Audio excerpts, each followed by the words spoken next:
Hello everyone. Today we'll continue with the topic subject-verb agreement, which I had started with discussing in the previous videos. Now, what is the meaning of subject-verb agreement? It simply means that the subject of a sentence must agree with the verb in number or person. That is, if the subject is singular, the verb must be singular. For example, the cat is scratching. But if the subject is plural, the verb must also be plural. The same cat becomes cats and the verb is singular verb is becomes are. So now the cats are scratching.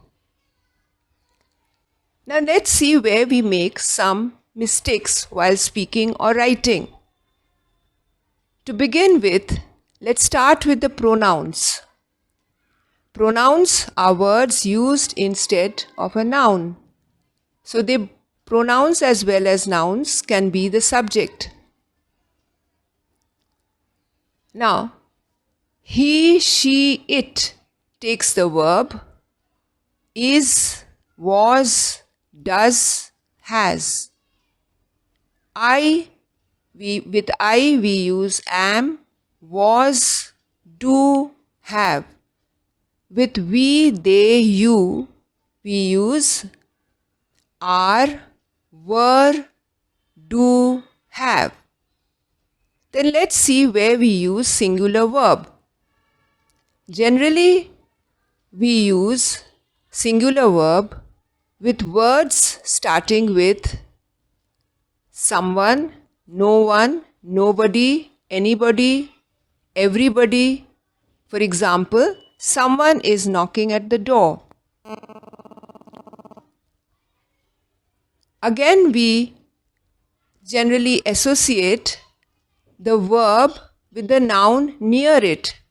But in some of the sentences, we should also take care that the verb should match with the proper subject. For example, the quality of the mangoes was not good. We are associating was with the word quality.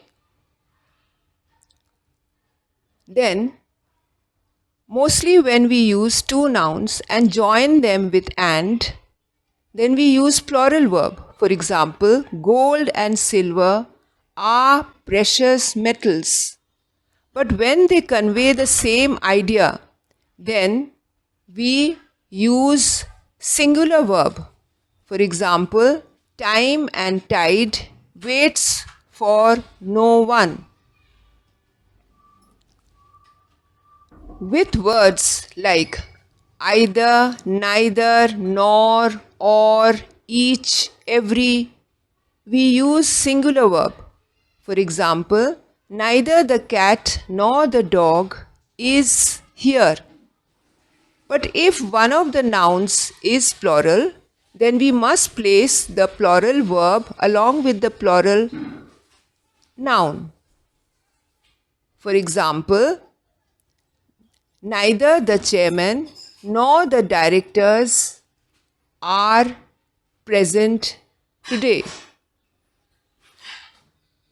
For collective nouns, as I already told you, we use singular verb when it is considered as a whole.